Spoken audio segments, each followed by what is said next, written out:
noite, irmãos e irmãs. Boa noite, irmãos e irmãs. Que a graça e a paz do Senhor Jesus continue conosco, porque ela já está aqui entre nós. Graças a Deus por mais uma vez estarmos juntos para adorarmos ao nosso Senhor. Nós estamos trabalhando já ao longo deste mês de junho sobre as marcas da Igreja de Jesus.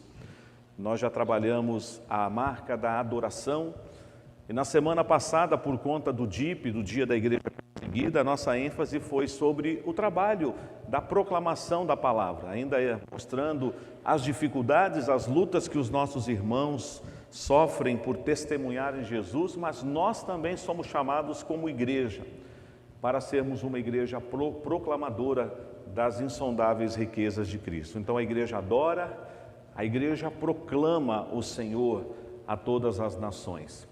Mas há uma outra marca da igreja do Senhor Jesus que nós vamos trabalhar nessa noite, que é aquela marca da edificação, onde eu e você temos um papel a desempenhar, um na vida do outro, edificando-nos uns aos outros. Então a mensagem, ela vai trabalhar uma passagem bem conhecida de todos nós, o capítulo 4 da carta de Paulo aos Efésios, onde nós vamos verificar essa dinâmica da edificação no corpo de Cristo. Você faz parte desse projeto do nosso Deus. Então nós vamos agora fazer essa leitura, Efésios, capítulo de número 4, a partir do versículo de número 7. Eu peço que você mantenha a sua Bíblia aberta nesta carta, nesta passagem.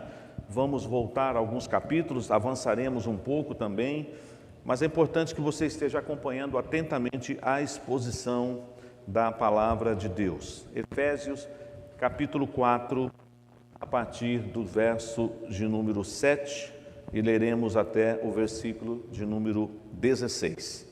Quero convidar a igreja também para fazer essa leitura em conjunto comigo, porque isso já vai fixando aí na sua mente, no seu coração, essa palavra da parte do nosso Deus. Leiamos, igreja. E a graça foi concedida a cada um de nós segundo a proporção do dom de Cristo. Por isso diz: quando ele subiu às alturas, levou cativo o cativeiro e concedeu dons aos homens. Ora, que quer dizer subiu, senão que também havia descido até as regiões inferiores da terra? Aquele que desceu é também o mesmo que subiu acima de todos os céus, para encher todas as coisas. E ele mesmo concedeu uns para apóstolos, outros para profetas, outros para evangelistas e outros para pastores e mestres, com vistas ao aperfeiçoamento dos santos, para o desempenho do seu serviço, para a edificação do corpo de Cristo, até que todos cheguemos à unidade da fé e do pleno conhecimento do Filho de Deus, à perfeita varonilidade, à medida da estatura da plenitude de Cristo, para que não mais sejamos como meninos, agitados de um lado para outro e levados ao redor por todo o vento de doutrina, pela artimanha dos homens, pela astúcia com que induzem ao erro, mas seguindo a verdade em amor, cresçamos em tudo naquele que é a cabeça, Cristo, de quem todo o corpo bem ajustado e consolidado pelo auxílio de toda a junta, segundo a justa cooperação de cada parte, efetua o seu próprio aumento para a edificação de si mesmo em amor. Amém. O verso que eu quero destacar nessa passagem é o versículo 12. Com vistas ao aperfeiçoamento dos santos, para o desempenho do seu serviço, para a edificação do corpo de Cristo. Vamos orar mais uma vez? Bondoso Deus, a tua igreja está reunida aqui nesta noite e viemos te adorar na beleza da tua santidade. E agora, ó Pai, pedimos a instrumentalidade do Senhor sobre a minha vida, iluminando-me com o teu Santo Espírito, mas iluminando também cada um dos meus irmãos e irmãs aqui na igreja e aqueles que estão também acompanhando e te adorando em seus lares, por não poderem estar conosco nessa noite, mas estão em suas casas acompanhando a transmissão e cultuando ao Senhor conosco. Fale ao nosso coração, Senhor, edifica-nos na Tua palavra. Nós oramos em nome de Jesus. Amém. Essa frase não é de minha autoria e eu confesso aos irmãos que eu não sei quem é o autor dela, mas eu ouvi uma vez e eu gostei. Na carreira cristã não existe uma vida de solo, ou seja, não adianta você achar que dá para você viver a vida cristã sozinho. Eu me basto, eu não preciso de ninguém ao meu lado para eu desenvolver a minha vida cristã. O Senhor nos criou de tal forma que Ele nos criou de forma interdependente. Nós precisamos um do outro. Portanto, quando nós trabalhamos o aspecto dos dons, eu não vou descer hoje nesse tema, mas podemos falar futuramente sobre eles. Nós entendemos que Deus, ao distribuir os dons conforme Ele aprouve na igreja, no corpo dele, no corpo de Cristo, Ele fez isso de uma forma com muita sabedoria. Eu posso até ter o mesmo dom que você, ou você ter o mesmo dom que eu, mas às vezes na realização a função será diversa. Portanto, nós já estudamos aqui no final do ano passado e fizemos recentemente uma releitura do estudo nos grupos familiares, onde falamos sobre juntos servimos melhor, 1 Coríntios capítulo 12, onde ali Paulo usa a figura até do corpo humano para ilustrar quão importante cada um de nós somos no corpo de Cristo. Existem algumas pessoas que se rebaixam, elas se dizem assim, eu não sou importante não, pastor. Tem gente que faz melhor do que eu, o meu trabalho é totalmente descartável e desprezível. Tem gente que se humilha, ele está sempre pensando para baixo. Mas também tem o outro lado da moeda, tem aqueles que se exaltam, que dizem, na verdade, pastor, essa igreja só está aqui porque eu estou aqui, porque eu faço e aconteço, o meu dom é o mais importante. E não existe nada disso, igreja. Nós precisamos aprender da mutualidade, do compartilhar, e que nós temos dom sim, para buscarmos a edificação do corpo de Cristo. Eu quero relembrar alguns que aprenderam essa música naquela época, no final do ano passado, mas já faz um tempinho, nós já estamos no mês de junho, e eu quero cantar um cântico pequenininho, e na segunda vez vocês vão cantar comigo. Só que daí você vai cantar olhando para a pessoa que está ao seu lado. Mas você precisa fazer isso com sinceridade. Eu não quero constrangê-lo se você falar, pastor, é melhor então eu não cantar. Claro que você vai dizer, pastor, mas se eu não cantar vai ficar pior, né? Porque daí vão dizer, opa, por que ele não cantou? Porque ele não entende que é importante. Mas esse cântico, ele é simples, mas ele expressa a verdade que nós vamos aprender nessa noite. É assim: meu irmão, eu preciso de ti. Meu irmão, eu preciso de ti, pois Deus colocou em ti graça para mim. Meu irmão, eu preciso de ti. Vamos cantar? Meu irmão, eu preciso de ti. Meu irmão, eu preciso de ti, pois Deus colocou em ti graça para mim. Meu irmão, eu preciso de ti. Você já se preocupou com a vida espiritual do seu irmão?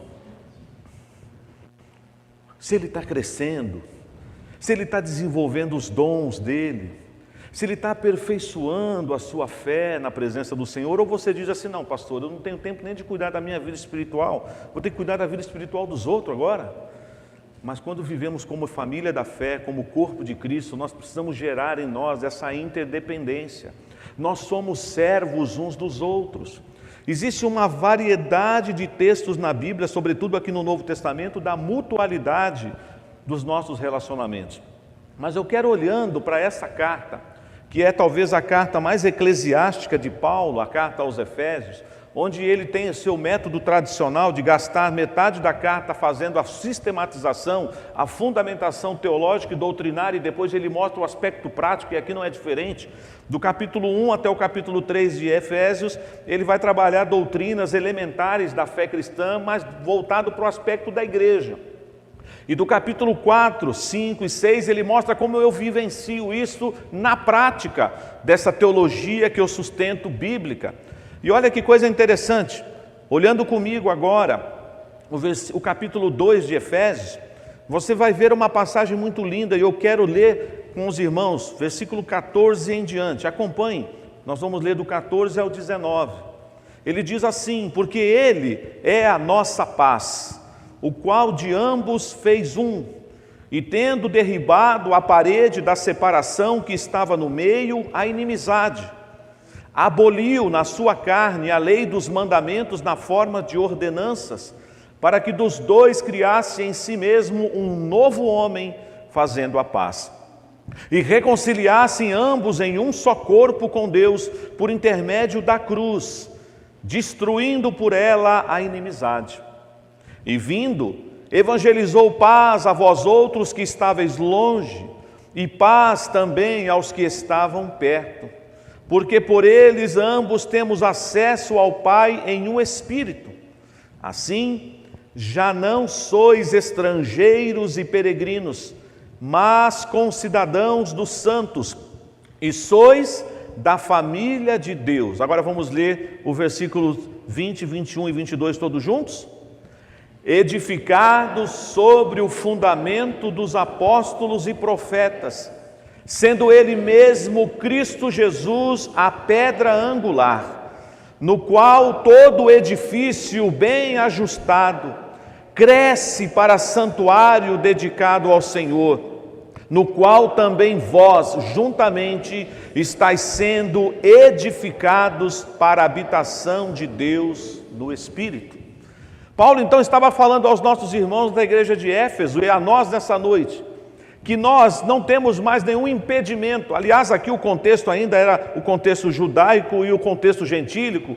Aqui havia ainda aquele contexto, aquela contenda entre judeus convertidos que queriam impor as regras judaicas aos gentios, como por exemplo a circuncisão. Sabemos do concílio de Jerusalém, onde isso não foi mais imposto sobre os irmãos.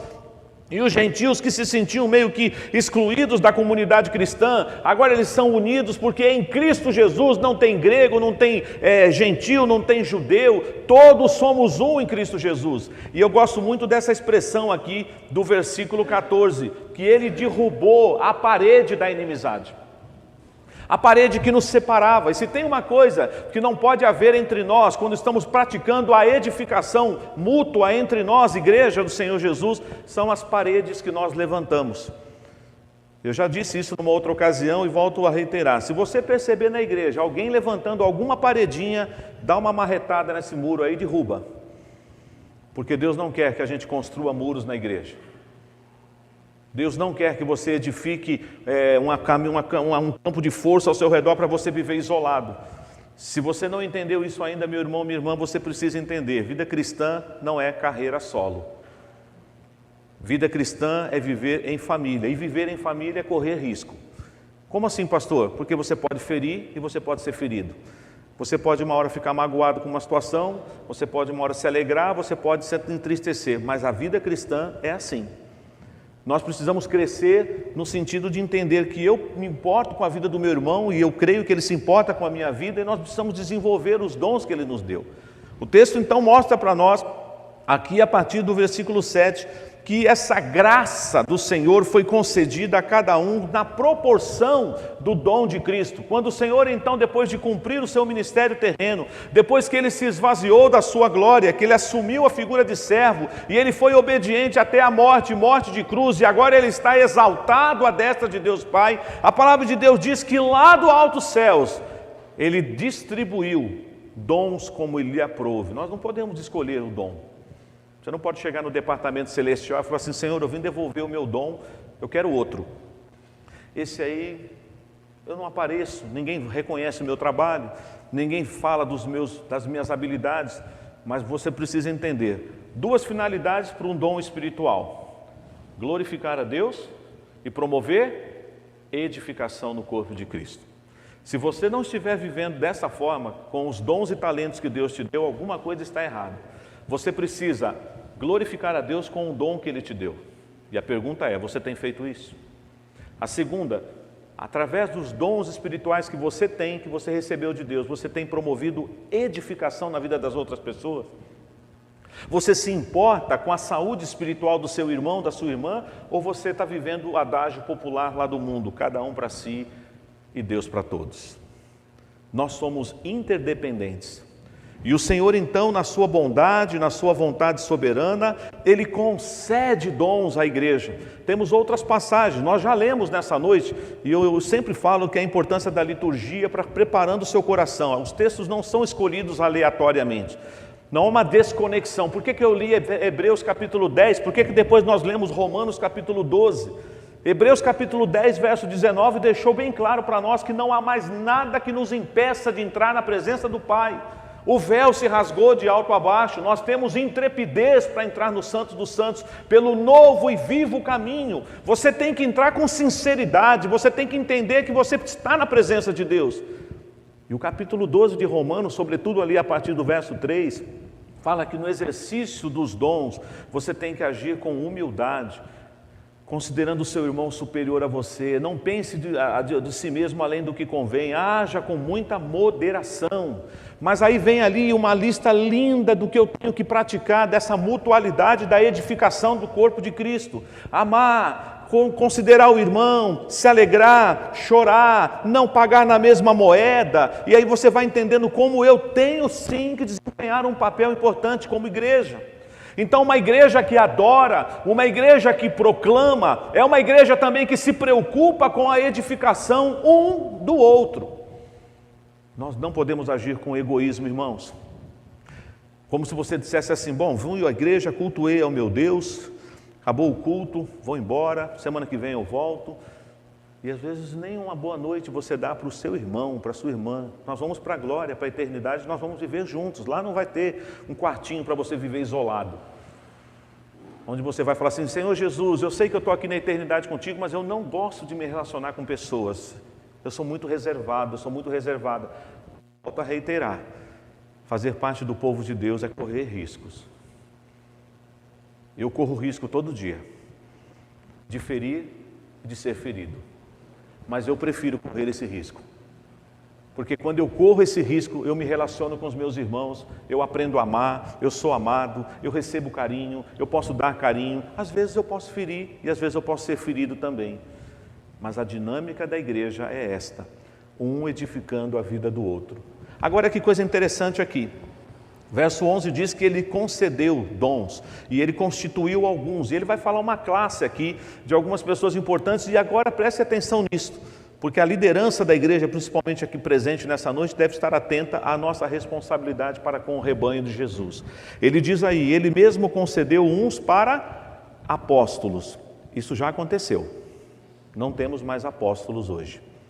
A nossa igreja, ela é apostólica, não aquela outra lá da capital da Itália, tá, gente? A nossa igreja é apostólica, porque nós perseveramos na doutrina dos apóstolos, mas não temos mais a figura do apóstolo. Então, quando você vê algumas pessoas por aí se auto-intitulando ou recebendo o título de apóstolo, é uma aberração das piores possíveis, porque a Bíblia não autoriza mais ninguém a ser chamado de apóstolo. Foram homens escolhidos especificamente para esse ministério. Mas a igreja do Senhor Jesus, ela é apostólica. Ela testemunha. Nós somos também enviados ao mundo para pregar o Evangelho. A igreja do Senhor Jesus também, ela é constituída e ela tem no seu corpo profetas. Não estou falando nos moldes de Jeremias, de Ezequiel, de Isaías, mas profetas que profetizam a palavra de Deus. É o que está acontecendo nessa noite. Eu estou profetizando a palavra revelada. Bem-aventurada a igreja que tem no seu corpo, no seu seio, profetas. Deus usa esses irmãos. A igreja também é constituída, meus irmãos, de acordo aqui com o verso 11, de evangelistas. Aí você pode dizer, está vendo, pastor? Agora o senhor vai ficar numa situação difícil. Por que eu não evangelizo? Porque eu não tenho esse dom. Eu descobri, pastor, por que eu não gosto de evangelizar? Eu não tenho o dom de evangelista. Tome cuidado para você não sair daqui com uma história equivocada. Existem irmãos que são separados, sim, para o trabalho evangelístico. Você conhece alguns, aqui nessa igreja tem. Mas a ordem da evangelização é para todos. Todos nós temos que pregar, todos nós devemos agir como sal e luz. Mas é verdade que Deus equipa também uma igreja com irmãos com esse dom especial. E normalmente o irmão ou a irmã que trabalha muito nessa área, às vezes, vou colocar aqui entre aspas, ele se torna até uma pessoa chata na igreja. Porque ele só tem um tema: pastor, a gente tem que ir para a rua, pastor, a gente tem que evangelizar, pastor, as almas estão perecendo, pastor, aí a gente fala, nossa, esse irmão não tem outro assunto não, manda ele ler o Estadão. Esse irmão só fala de pregação, só fala de ganhar alma, Esse é o evangelista. Você vai passear com ele, você vai no shopping, dificilmente ele vai deixar de falar de Jesus para alguém. Você fala assim, nossa, mas assim, eu não consigo ser como ele parece que já anda com os folhetinhos no bolso, ele tem sempre uma palavra, ele não perde a oportunidade. Nós temos irmãos assim, louvado seja Deus. Mas não somente eles devem pregar, todos devemos pregar, mas eles se tornam modelos, exemplos para a igreja. A igreja então ela recebeu essa capacitação, os apóstolos vieram, fizeram o seu trabalho, vieram os profetas profetizando a palavra, vêm os evangelistas, e a igreja também é constituída de pastores e mestres. Homens que são chamados para pastorear, para apacentar o rebanho, para cuidar da saúde das ovelhas, para ensinar, para administrar a palavra de Deus na vida dos crentes. Então percebam, não estamos diminuindo outros dons, mas estamos dando esse destaque para dizer, olha, os apóstolos foram enviados, eles tiveram o seu valor, o seu momento. Nós temos os profetas que profetizaram, nós temos os evangelistas, temos os pastores e mestres. Para quê? Olha o que está aí no verso 12. Com vistas ao aperfeiçoamento dos santos.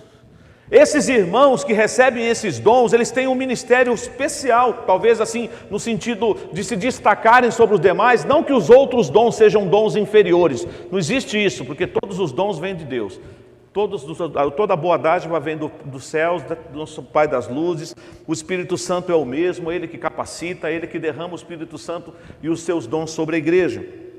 Mas esses irmãos, a liderança da igreja, precisa entender que nós temos uma missão aqui: equipar a igreja. E eu começo com os meus queridos líderes. Nós temos feito a nossa lição de casa? Nós estamos equipando os santos de Deus nesse lugar, para que eles também sejam aperfeiçoados, para que eles desempenhem o serviço com essa ideia de promover edificação no corpo de Cristo. Essa é uma marca que a igreja precisa ter, de você entender que você vê a graça do Senhor Jesus na vida do seu irmão. Então os dons, eles se complementam, nós somos interdependentes. Eu não posso dizer jamais em sã consciência, eu me basto, eu faço sozinho, não preciso de ninguém para me ajudar. Você precisa sim, aliás, você precisa em primeiro lugar de Jesus, porque sem Ele você não vai poder fazer nada. Mas nós precisamos uns dos outros.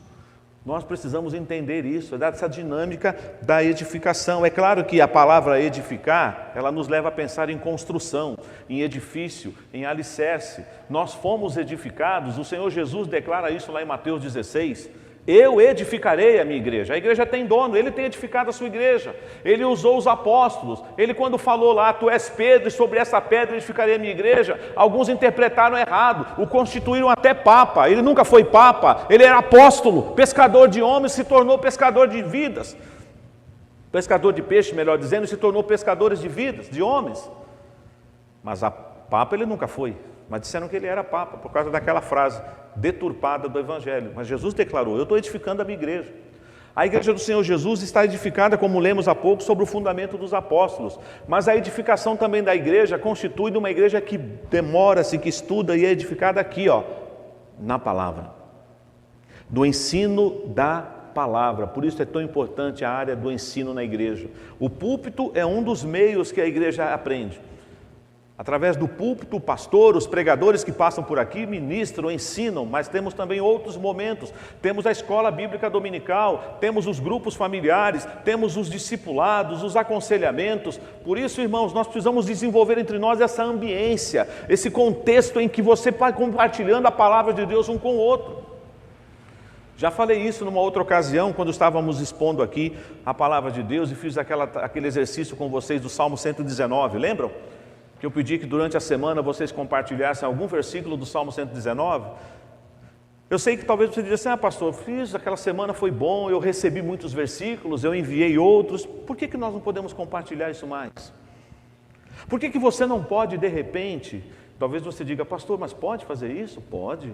Por que você não conseguir ligar para a pessoa, porque talvez ela esteja culpada e você também, você fala assim, olha, eu gravo um áudio, lê um versículo e fala assim, eu vou orar agora por você. Quando você escutar esse áudio, saiba que eu orei por você. Fala, puxa, por que ele fez isso por mim? Por que aquela minha irmã me ligou essa semana? Não é meu aniversário, eu não estou doente, não aconteceu nada na minha família, mas não precisa acontecer para você desejar para o outro uma palavra da parte de Deus, para você orar com aquela pessoa. Talvez aqui na igreja mesmo, às vezes a gente está aqui, acaba o culto, você vê que a irmãzinha está meio cabisbaixo, o irmãozinho, melhor não perguntar, né? Parece que eu estou sendo invasivo. Nós somos membros da mesma família. Como invasivos? Meu irmão, está tudo bem? Vem cá, irmão, vem cá. Vamos orar? Eu acho difícil o irmão recusar. Não quero oração. Os problemas são meus, vou para casa. Eu imagino que dificilmente alguém recusará uma oração, ainda mais na igreja. Então, vamos desenvolver mais isso. A liderança precisa entender o seu papel, porque nós devemos promover a edificação do corpo para que todos cheguem à unidade da fé. É o que está aí no versículo 13. Ao pleno conhecimento do Filho de Deus, para que nós um dia vamos atingir a estatura da plenitude de Cristo. E isso servirá para a igreja como um alicerce, um antídoto contra o quê? Os ventos de doutrina que sopram por aí. Eu falo isso com tristeza. Muitas pessoas estão sendo pastoreadas por outros pastores, não pelo pastor da igreja. Tem muitas pessoas, por esse avanço tecnológico, não sou contra isso, quando a coisa é boa. Tenho até bons pregadores para indicar para você, se você gosta de se equipar durante a semana, mas tem muito lixo, gente. Tem gente comendo lixo. Você vem aqui no domingo, recebe a mensagem, mas segunda a sexta você bebe água em outras fontes. Isso não faz bem, faz mal. Quem é o seu pastor? Quem pastoreia o seu coração? De quem você está recebendo conselho? A quem você segue? Quem são os seus líderes? Quem são os seus mestres? Eu hoje, recebendo aquelas mensagens que vêm pelo Instagram, eu achei interessante uma do John Piper, que ele diz assim, submeta-se ao seu pastor enquanto ele for submisso à palavra. Eu sempre digo isso pelas igrejas por onde o Senhor já me levou. Os irmãos estarão desobrigados a obedecer o pastor se eu parar de pregar a palavra. Se eu começar a inventar moda aqui, se eu começar a pregar heresia, aliás, eu tenho certeza que os meus queridos presbíteros já vão marcar uma reunião comigo. Vou dizer, pastor, o senhor está bem? O senhor tomou algum comprimidinho diferente aí? Porque o senhor falou umas coisas aí que a Bíblia condena veementemente. Por isso que quando você professou a sua fé, você prometeu diante de Deus aqui assim, promete submeter as autoridades da igreja enquanto elas forem obedientes e fiéis à palavra de Deus. Ai de mim se eu não pregar a palavra de Deus. Eu não posso inventar coisas que eu tenho que pregar a palavra. Para que a igreja seja alicerçada, que a igreja cresça, que a igreja tenha oportunidade de experimentar um bom alimento espiritual e ela esteja preparada para enfrentar inclusive os ventos contrários que virão sobre ela. O verso 14 diz aí, para que não mais sejamos como meninos agitados de um lado para o outro e levados ao redor por todo o vento de doutrina, pela artimanha dos homens, pela astúcia com que induzem ao erro. Irmãos, está difícil. Tem muita coisa aí, tem muita coisa reluzindo, mas não é luz, não é o ouro, não é a palavra de Deus. E alguns estão usando a palavra de Deus, distorcendo a palavra de Deus, tirando o texto do contexto, virando heresia. E sabe de onde é que nascem as heresias, irmãos? Dentro da igreja. A gente começa a adicionar uma coisa aqui, tira uma outra coisa ali. Como foi que a igreja primitiva se afastou? Começou com aquele casamento, entre aspas, né? Quando Constantino disse que era convertido, e agora a igreja parou de ser perseguida. Lembra dessa história? Não perseguem mais a igreja, porque agora a igreja faz parte do Estado, é a religião oficial do império. Para quem estava sofrendo, foi uma bênção. Opa, não vou mais ser alimento de leões, não vou ser jogado no coliseu da vida. Mas aí os homens começaram a colocar, vamos introduzir uma outra mediadora, além de Jesus. Vamos começar a fazer algumas homenagens para alguns personagens. Vamos fazer isso. E a igreja foi se afastando. E por séculos e séculos a igreja se afastou. Mas louvado seja Deus, que Deus levantou homens para trazer-nos de volta às Escrituras, a centralidade da palavra. Nós precisamos então desenvolver essa mutualidade, esse edificar-se um ao outro, pensando na vida espiritual um do outro. Eu sou responsável por vocês. Mas você é o nosso pastor. Claro que o senhor é responsável, mas eu não quero que vocês pensem só nesse aspecto. Eu sou responsável pela vida do meu irmão Márcio, como o meu irmão também é responsável pela minha vida. Nós fazemos parte da mesma família, do mesmo corpo. Você não pode simplesmente dar de ombro e falar assim, não, pastor, eu não dou conta nem da minha vida, ainda vou ter que me preocupar com a vida do outro. Ser cristão é orar pela sua vida, é buscar crescimento espiritual pessoal, mas se importar com a edificação do outro. Aí a igreja cresce como um organismo vivo, bem ajustado, consolidado, em harmonia com a palavra, porque todos nós somos interdependentes. E olha que coisa linda que o texto diz para nós, verso 15. Quando nós seguindo esta verdade em amor, vai produzir o que em nós? Crescimento. O corpo não fica uma coisa atrofiada. Eu não gosto de usar muito esse exemplo, mas é o que eu vou usar agora. Quando um bebê nasce, depois de um certo tempo você percebe que a criança, ela não consegue ficar durinha, ou ela não engatinha, ou ela não anda, ela faz um aninho, aí os pais ficam assim, está demorando um pouquinho para andar, e aí ela já está com 1 ano e 6 meses, e ela não consegue ficar equilibrada, ela só fica deitada, ela não anda. Está tudo bem com essa criança, irmãos? Às vezes os pais com muita dor no coração querem levar no médico para não ouvir o diagnóstico de que alguma coisa não está bem com essa criança. Tem muito crente que às vezes ele está na igreja, 1 ano, 2 anos, 3 anos, 4 anos, 5 anos, 10 anos, não sai do leite, não sai do raso, não cresce, não desenvolve, não anda, não amadurece. Nós podemos fazer isso com a mutualidade, um edificando a vida do outro. E ele então diz aqui para nós, seguindo a verdade em amor, cresçamos em tudo naquele que é a cabeça, Cristo, de quem todo o corpo bem ajustado e consolidado pelo auxílio de toda a junta, segundo a justa cooperação de cada parte, efetua o seu próprio aumento. Para o quê? Para a edificação de si mesmo em amor. Nós precisamos, irmãos, buscar mais entre nós essa mutualidade, a edificação do corpo de Cristo. O Senhor está edificando a sua igreja. Pedro, escrevendo a sua carta lá no capítulo 2, diz que Cristo é a pedra de esquina, a pedra angular, a pedra rejeitada pelos homens, veio a ser a principal pedra, mas lá também diz assim, vós como pedras que vivem, sois edificados casa espiritual. Cada um de nós aqui é uma pedra viva no edifício de Jesus. Você se sente assim? Se você leu a pastoral que está no boletim de hoje, você já sabe um pouco o caminho que eu estou seguindo aqui. Se não, vale a pena ler, dá tempo, ainda hoje. Você não vai gastar mais do que 10 minutos, nem chega a isso, para ler a pastoral do boletim sobre edificação. Vocês querem ver uma coisa? Essa parede aqui, ela está devidamente rebocada, com essa textura. Mas o que é que tem por trás dessa textura e desse reboco aqui? tem tijolos, blocos. Vamos imaginar que a gente fala aqui para os irmãos que cuidam da construção aqui, para eles darem uma marretada aqui, que a gente só quer tirar um tijolo só um. Não vamos destruir a igreja. Se vocês chegam aqui domingo que vem, vão olhar um buraco ali.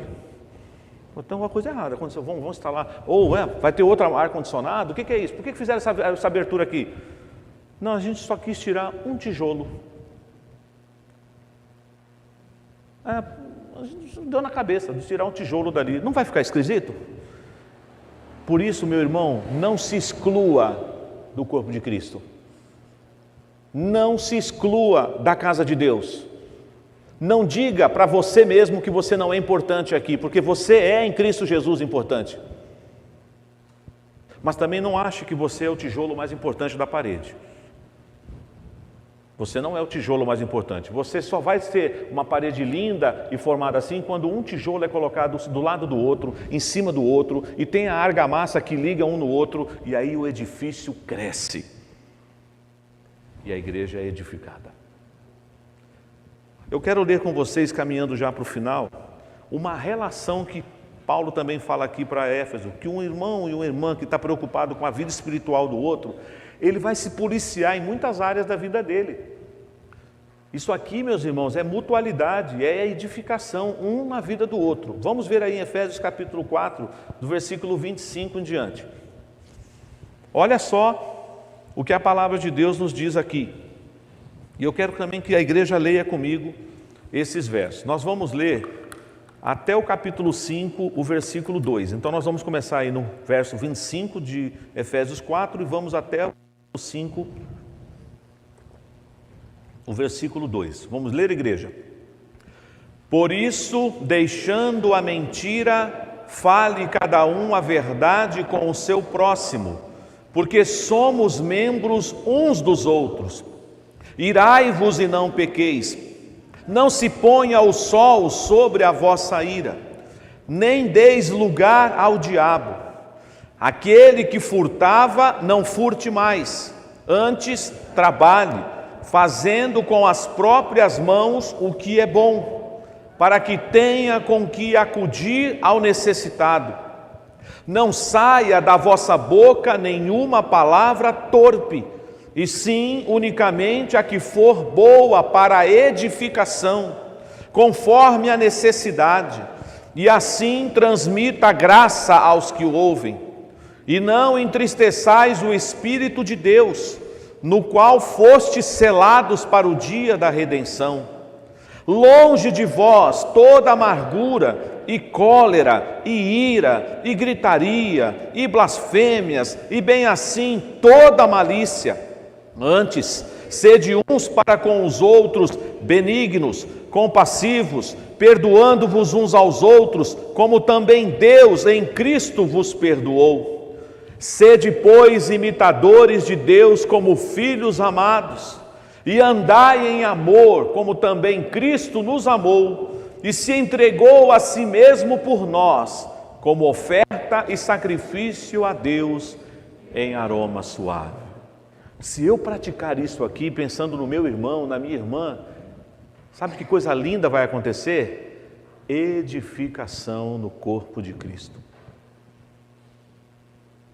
Por que será que Paulo teve que falar, por exemplo, de mentira? Porque às vezes na igreja tem mentira? Tem. Mas aqui a palavra de Deus diz que se você quer edificar o seu irmão, a sua irmã, fale com ele sempre o quê? A verdade. Mas também cuidado, viu? A verdade doa quem doer. Eu sou assim mesmo, pastor. Bateu, levou. Fale em amor. Em amor. Mas fale a verdade. Temos que ser sinceros. Cuidado com a ira. Ah, pastor, mas eu não me controlo. Quando eu vejo, eu já irei. Por isso que normalmente, via de regra, irado peca. Mas a Bíblia diz que é possível irar e não pecar. Está escrito aqui, irai-vos e não pequeis. Mas normalmente, por causa da nossa velha natureza, dessa luta da carne e do espírito, quando nós ficamos indignados com alguma coisa, nós acabamos exacerbando e aí a sua reação é pior do que a ação que você sofreu. Mas se você quer edificar o seu irmão, a sua irmã, se preocupe com a sua ira. Como foi lido em Romanos 12, a vingança pertence ao Senhor. Não vai querer vingar das pessoas, muito menos dos seus irmãos. E dentro desse contexto, cuidado com o inimigo que está rondando a nossa vida 24 horas por dia, como um leão furioso querendo nos tragar. Não deis lugar ao diabo. Eu não estou falando de possessão demoníaca. Nós somos lavados e remidos no sangue de Jesus. Você é selado com o Espírito Santo de Deus. Mas o inimigo lança seus dardos inflamados. O inimigo lança suas setas, e muitas vezes para tirar de nós o espírito de edificação. A igreja está precisando entender que ela não pode brincar com um assunto tão sério. Fala até de furto. Meu Deus, mas quem vai roubar o irmão na igreja? Eu sei que eu estou sendo um pouco assim, reduzindo o contexto, mas pensa numa forma mais ampla. Pensa numa forma mais ampla. Nós tivemos aqui, estamos tendo estudo aí dos mandamentos. O não furtarás não é só roubar a balinha nas lojas americanas lá, né? Como falava, uma balinha só, não faz mal para ninguém. Não devolver o troco, né? É a famosa história, não sei quantos aqui a conhecem, que um pastor pregou sobre ser honesto na igreja no domingo à noite. Honestidade. E na segunda de manhã esse pastor foi fazer alguns compromissos da vida dele, pegou o ônibus. E ele deu uma nota grande na hora que ele passou, isso na época quando ainda se entrava pela porta de trás, né? Então isso aí é para quem nasceu na década de 70, né? Ou um pouquinho antes. Já tem gente aqui que nasceu, o ônibus já era pela porta da frente mesmo. E ele passou na roleta, o ônibus estava cheio, e ele já foi para frente, porque ele ia descer num próximo ponto. E aí quando ele deu uma nota grande para o cobrador pegou, deu assim, um dinheiro emboladinho para ele colocou no bolso. Mas quando ele estava lá na frente, o ponto já estava chegando, ele falou, mas engraçado, eu estou com a impressão que o moço me deu mais troco do que eu devia receber. Tem alguma coisa errada. Aí ele falou, eu acho que eu vou perder o ponto. Mas ele começou a contar, falou assim, não, o moço me deu mais do que eu, quase que eu recebi, dá 20 e leva 50? Como que é isso? Ele foi voltando e foi aquela confusão. Quem já andou de ônibus sabe, ele no meio do corredor, dá licença, a porta é para lá, eu sei, mas eu preciso falar com o cobrador. Falou, moço, acho que você cometeu um equívoco. Por quê, meu senhor? Eu te dei 20, olha quanto o senhor me deu de troco. Aí ele olhou assim e falou assim, bom dia, pastor. Eu fiz de propósito. Ontem eu estava na igreja que o senhor é pastor. Eu ouvi a sua pregação sobre ser honesto. Eu quis fazer um teste com o senhor. E aí? Como diz os jovens por aí, durma com este barulho. Temos que viver uma vida santa e reta na presença de Deus em todos os lugares, não é só aqui dentro. Não furte, irmão. Trabalhe.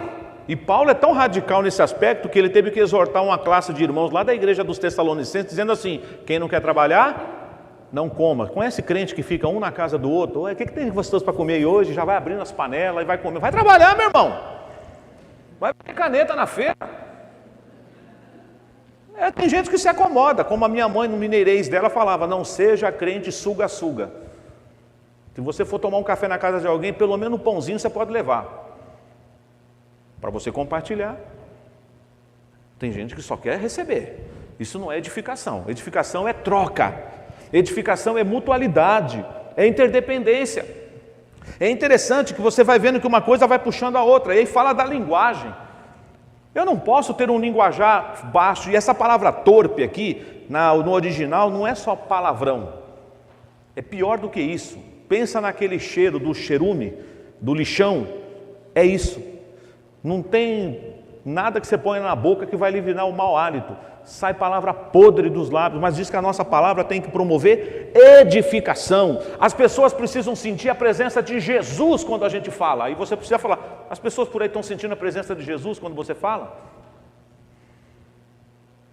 Muito mais na comunidade da fé, no corpo de Cristo, e assim vai, até que chega aqui, meus irmãos, e fala assim, longe de vós toda a ira, gritaria, blasfêmia, mas a gente grita na igreja? A gente grita um com o outro? A gente grita. É só você se sentir ameaçado. É só alguém tentar tirar você da sua zona de conforto, você vai gritar. E alguns ainda têm a humildade de, não, pastor, é que o meu velho homem está querendo se manifestar. Você já morreu ou não morreu? Quando convém, a gente morreu. Eu morri com Cristo, pastor. Não sou mais eu quem vive, mas Cristo vive em mim. Mas dependendo da circunstância, morri coisíssima nenhuma. Meu velho homem está aqui prontinho para agir. Nosso problema é, aliás, quem ouviu a pregação que eu compartilhei essa semana do reverendo Ronaldo Lidório, o que ele falou no primeiro ponto da mensagem dele? A primeira missão da igreja é desglorificar-se. A igreja tem que morrer. Morre primeiro, para depois nascer. Nós precisamos buscar isso, igreja. A edificação é algo que nós devemos ter. Em vez de ira, de gritaria, benignidade, compassividade, perdão, e agindo assim, nós seremos imitadores de Deus. A igreja tem muitas marcas, e hoje nós vimos mais uma delas. A marca da igreja é que ela precisa ter entre os seus membros essa mutualidade, um edificando o outro, entendendo que Cristo, cabeça da igreja, Ele está edificando a sua igreja, ataviando a sua noiva, Ele concede dons, Ele distribui dons à igreja como lhe apraz, e Ele capacita alguns irmãos para que eles sejam irmãos que vão abençoar, para que a igreja seja aperfeiçoada, para que a igreja seja equipada, para que a igreja consiga vencer os vendavais da vida, os ventos fortes contrários que virão contra ela, porque temos pastores e mestres, evangelistas, temos homens de Deus pregando e cuidando de você. É isso que a igreja quer que eu e você faça, o tempo todo na presença do Senhor. Nós não vamos cantar de novo, mas toda vez que você pensar no valor que esse irmão que está sentado na sua frente, atrás de você, do seu lado, diga: eu vejo a graça de Jesus na sua vida, meu irmão. Eu preciso de você, eu preciso da sua ajuda, porque Deus te deu um dom para completar o dom que Ele me deu, e com isso o corpo cresce. O corpo cresce. Quando algum membro do corpo não está correspondendo aos outros, todos os membros sofrem. É isso que Paulo fala lá também.